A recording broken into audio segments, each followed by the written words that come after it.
Mike's Sato, youngest son, did the eulogy.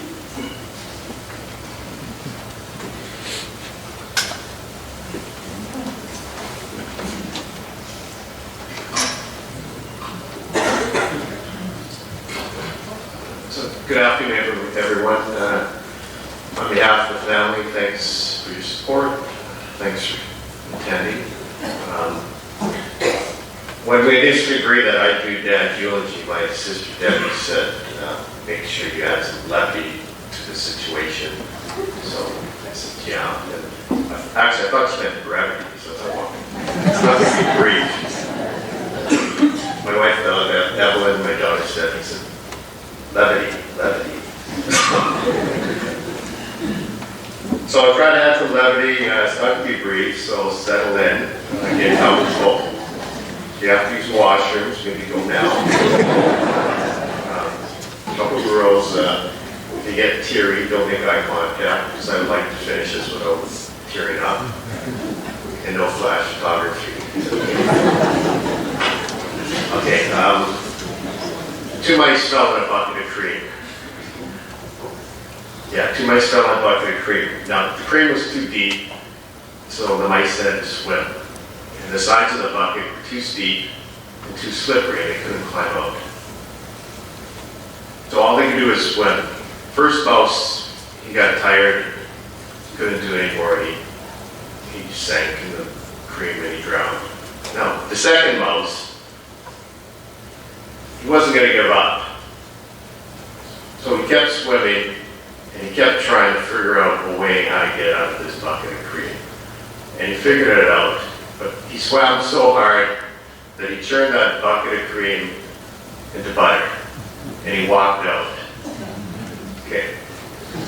So, ladies and gentlemen, that second mouse, he's my father, Tosh Sato.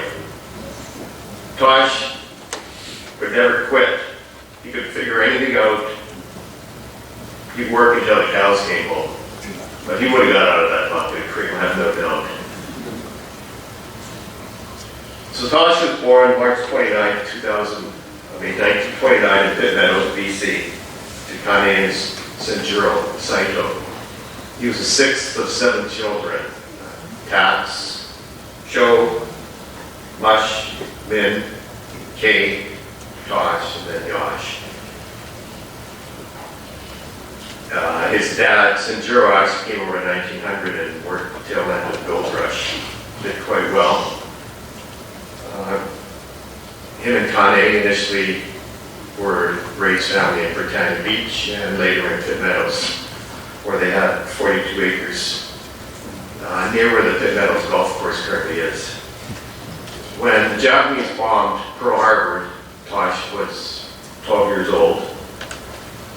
All the Japanese within 100 miles of the coast, they were evacuated, and the families in Pitt Meadows had a choice between Tabor, Alberta, or Oak Bluff, Manitoba. That was it. But Senjuro's health wasn't great, so the family decided they didn't want either. And the deal was, if you could move yourself. So the Sato family pulled up stakes and they moved up to Westwold, which is halfway between Vernon and Kamloops.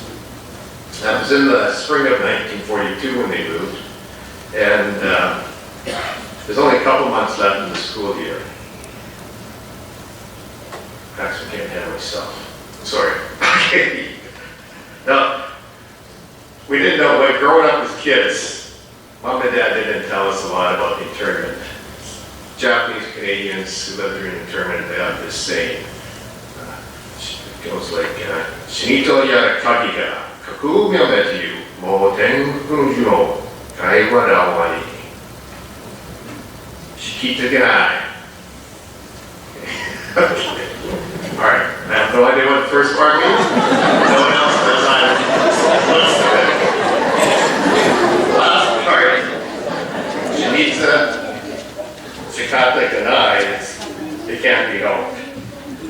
But the would say it is what it is. So basically, they don't blame anybody for what happened. they're not bitter and they won't dwell on it, but they don't like talking about it. So, but occasionally we'd be sitting at dinner and Dad would start talking and he'd tell us about the internment years, and he said that when they moved up to Westworld, the school board said, well, there's only a couple months left in the year, so you don't have to go to school. So they're in this house, and there's a stream nearby, and it was full of trout. So he said every day, him and his dad would go down to the creek, and they'd fish. It was like sunny days, sitting in the grass, fishing. So it was like, great. So I'm like, wow, sign us up.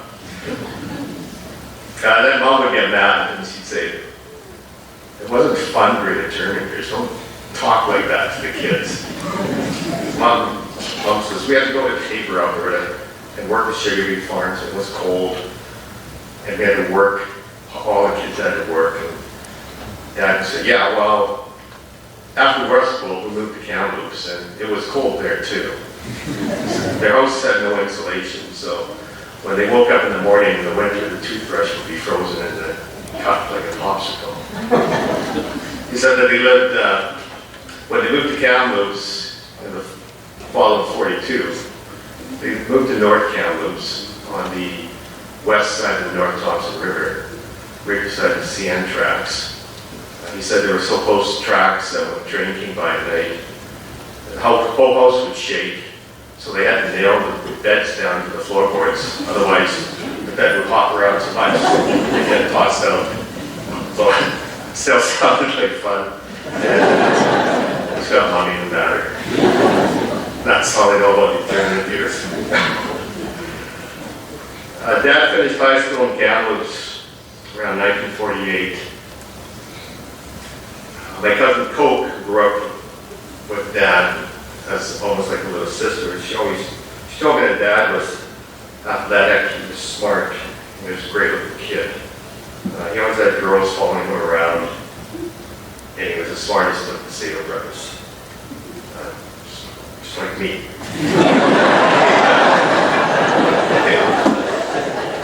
So then after that, he should have gone to university, but he wanted to work instead, so he ended up working with for his older brother's show sawmill in Venables Valley near Ashcroft. A couple years later, though, Sinjuro and Kane, his parents, they moved back to Surrey with the oldest brother, Tats, and they purchased farmland at Highway 10 and 136 in Surrey, and they started a farm. Fox followed them back down, and he started automotive courses at Vancouver Vocational School.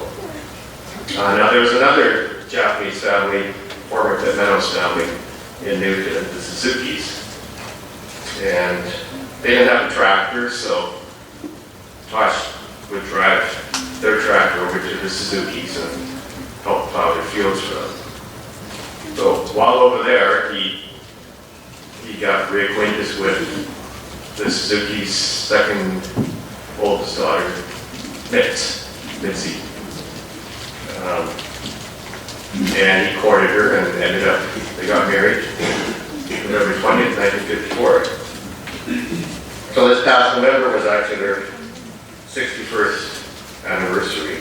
We had a party for them last year on the 60th. 63 years, that's a long time. Longer than I've been alive. Which is good since I'm their kid.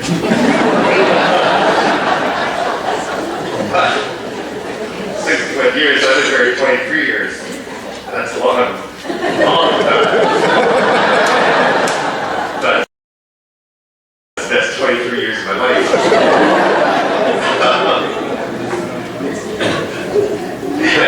I've often told my mom, I said, you know what they say about people who have been married that long? I said, they're crazy. Wait for it. In love. I can put my day job and write cards and cards. Okay. Best movie Dad has watched? Planet of the Apes, Charlton Heston. It's no doubt. I don't know if it's his favorite, but it's mine, so it's the best movie he's watched. Tosh started his automotive career in 1952 at Jack Marshall Motors in New Westminster. They later changed to Westminster Chevrolets. He quickly worked his way up to manager of the body shop. Back in the 60s and 70s, Westminster Chevrolets was iconic among body shops in the Lower Mainland. Everywhere you looked, you saw a car with a little blue and red and white sticker on the trunk. Say Westminster Chevrolets. I think they painted half the cars in the Lower Mainland. Dad lived and breathed that job. He was totally dedicated. He worked the shop like his own. Usually he was there at 7 in the morning, sweeping the floors, and he was the last guy to leave at 6 o'clock at night. And according to my brother, a lot of times he came home, had dinner, and then went back to the shop to do something. He always made sure that everything was done before the end of the day. They say that the average person changes careers 5 to 7 times during their lifetime. Dad missed the memo. He's stayed at Westminster Chevrolets for 40 years. Worked there from 52 to 1992. So getting back to domestic life, after getting married, Tosh and Mitz rented a house in Wally. September 1st, 1956, first son, Robert Bruce Kiyoshi Sato, was born. I always insist that he was named after the first king of Scotland, Robert Bruce, but my mom always denies. In 1958, Tosh and Mitzi purchased 2.5 acres of land in Surrey. It's only about 2 blocks away from here. They paid $10,000 for it on MasterCard. Yeah, it's not going to happen nowadays. So, with the help of his uncle Jiro Kamiya, Dad built a house on the property. It was a pretty big house for the day. It was about 2,400 square feet with a 4-car garage, according to Bob. A bit of boat too. When they were framing it, Dad said one of the neighbors came up and asked if they were building a Safeway. So Tosh, Mitzi, and the King of Scotland settled in the house around 1960. And my sister Debbie was born in May, and I followed in 61. The mid-60s, they were pretty generic. Little league coaching for Dad, Cub Scouts, summer road vacations. Dad had a small boat, 14-foot boat, fished off Point Roberts, and he went up fishing the Thompson River a lot. But life changed all of a sudden in the late 60s. He met this guy down the block named John Bailey.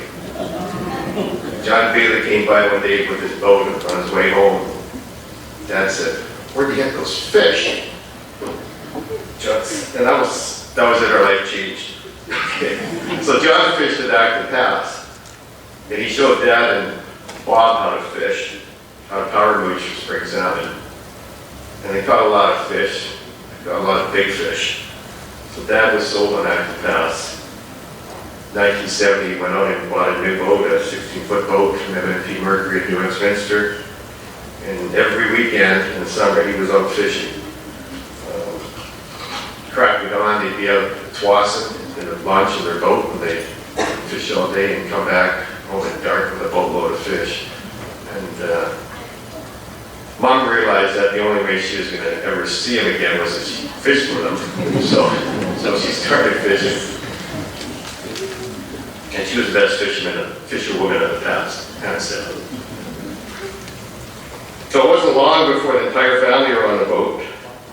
No more Little League ball for me. I never even got to play Little League ball. No scouts. No more summer road trips. Mom and Dad purchased property on Main Island and began plans for the weekend cabin. Dennis and Deb Marcotte got the property at the same time, and we built cabins together. They say a family that plays together stays together. In our case, it was a family that fishes together stays together. You didn't have a choice. And Dad introduced fishing to everybody. His brothers, Josh, Joe, They fished on my mom's side, Tacky and Tosh. They bought boats and they started fishing Active Pass. My cousin Coke, her husband Rusty, he started fishing Active Pass. It was a lot of fun. In the 70s and 80s were the 80s in Active Pass. Sometimes half the boats there were related to us. And you just spent all day talking and socializing. So it was a lot of fun. I know Dad had a lot of fun. And it was just great that the common love of fishing brought us all together. Yeah, fishing in Active Pass was a huge part of Dad's life. And it led to Main Island and retirement on Main Island. So lucky John Bailey came by that day back in 1967. Tosh was one of those guys who could build or fix anything. He could build houses, cabins, from the foundation right up to drywall, plumbing, electrical, framing, everything. He taught, and he passed it on to Bob. He was the ultimate handyman. I doubt that he ever had to hire anybody in his life. And he helped so many people. He was so generous with his time. And he was always patient. You know, he never got upset over mistakes. That was an amazing quality. We'd be fishing and he'd hook a fish and he'd immediately try to hand it over to someone else in the boat who hadn't caught a fish yet. And you know, as a fisherman, you instinctively hate to hand your fish over to another person because obviously they're not as good as you and they're going to lose it. But Dad didn't have a problem taking that risk. And we lost some fish for him, but he never got upset. I remember a story that a friend of Bob's told once, Don Bernstead. Bernstead were family friends, and Don, same age as Bob, but everybody came over to Dad's garage to fix their cars because Dad had a big garage. He had all the tools you could ever want to use, and he didn't mind if you used it. He had a heater in the winter too. But Don was over one day, and he's changing the oil in his car, but he forgot to put the plug back in the oil pan after he drained the oil. So he proceeds to put about 4 quarts in the top, and this massive puddle forms on the floor below him. He didn't know until after he dumped all the oil out, but he said, yeah, my dad would have yelled at me and kicked me in the ass, but Tosh just got on his hands and knees and helped me clean it up. He said, what a great guy. As my mom says, Tosh would never say anything bad about anybody. Not even Don Bernstead.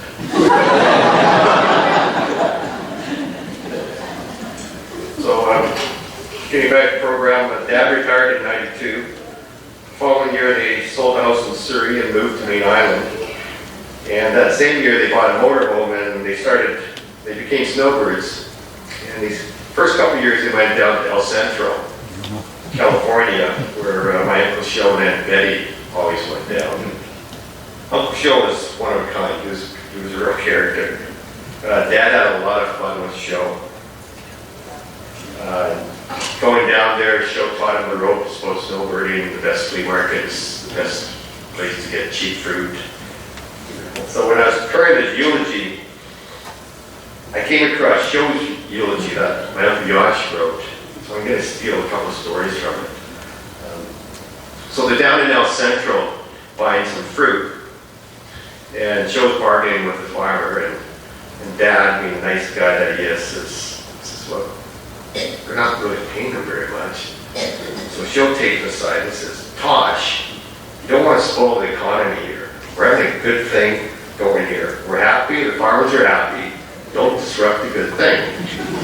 That's the trouble with you foreigners. You don't understand the situation. That was Show. Another occasion, and Mom and Dad and Joe and Betty were going to visit relatives, Keith and Ken Mia in LA. And Joe says, I know the way, you follow me. So the two motorhomes going through LA. And of course, show misses a turn. And so he just kind of slows down, traffic behind him grinds to a halt.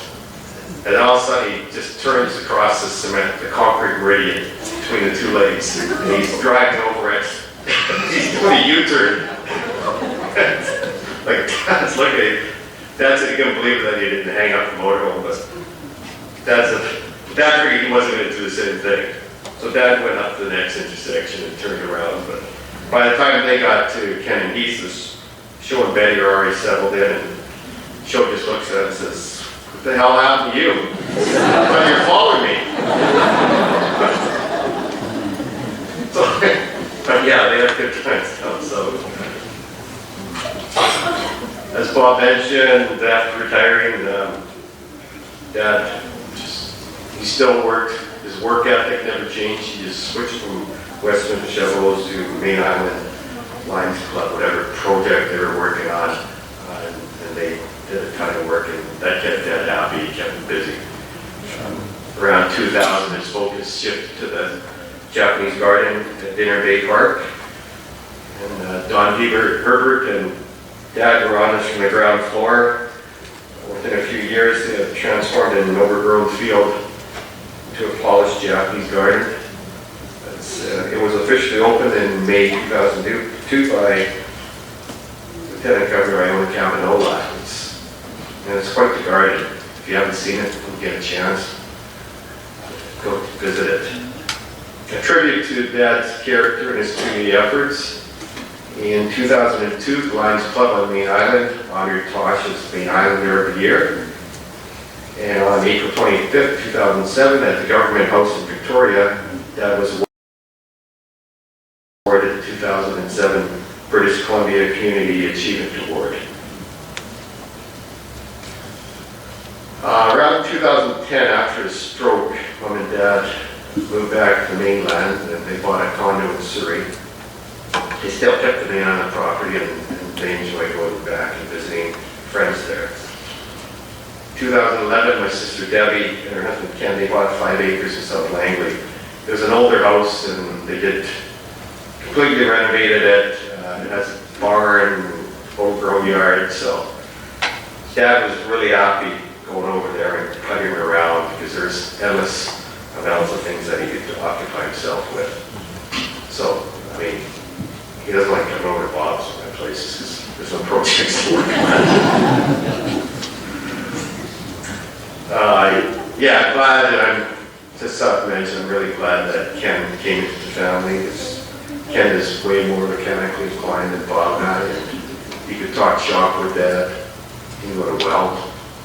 And he'll make a good home for all of Dad's tools, I'm sure.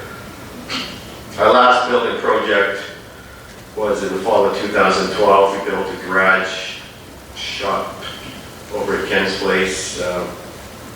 Dad was a site foreman.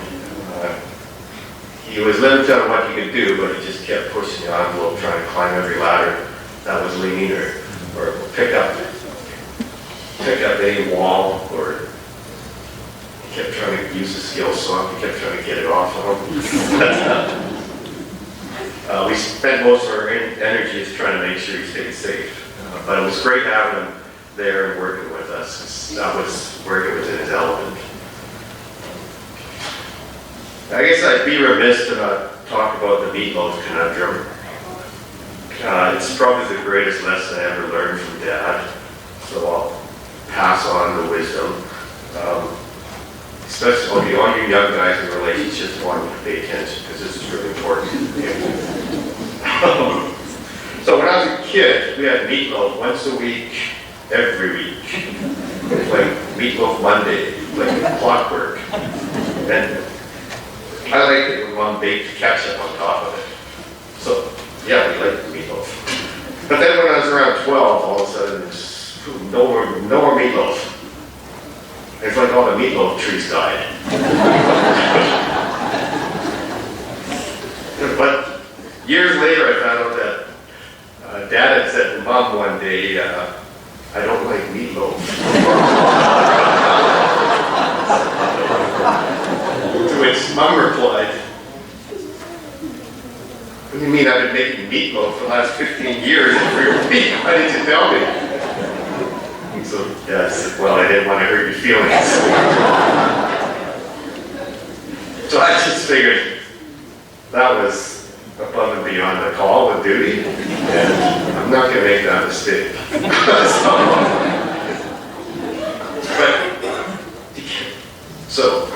And I haven't. You can't tell me what her cooking sucks. So I have formulated and perfected the walk across the street principle. Whenever Evelyn cooks something new, she of questionable quality, and she says, "Will you like it?" And I said, "Well, I wouldn't walk across the street for it." If it's good, and I said, "Yeah, I'd walk across the street for it." So it's like, that's great, no one's feelings get hurt, right? And now it's evolved where Evelyn just cooks it and says, "Why would you walk across the street for it?" So the best 23 years of my life.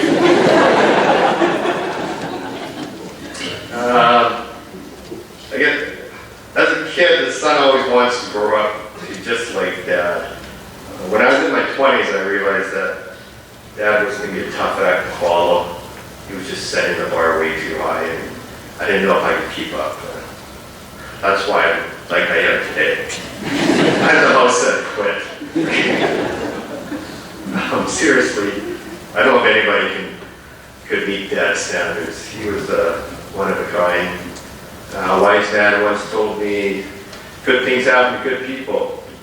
Tosato was an epitome of a good guy, and couldn't have followed him through his life. He was a glass half full guy, and we're extremely proud of him. Extremely proud to call him Dad, and please celebrate his life. I apologize if I missed any significant stories or events that are dear to you. Please come up during the open mic and share your thoughts with us if you like. Thank you.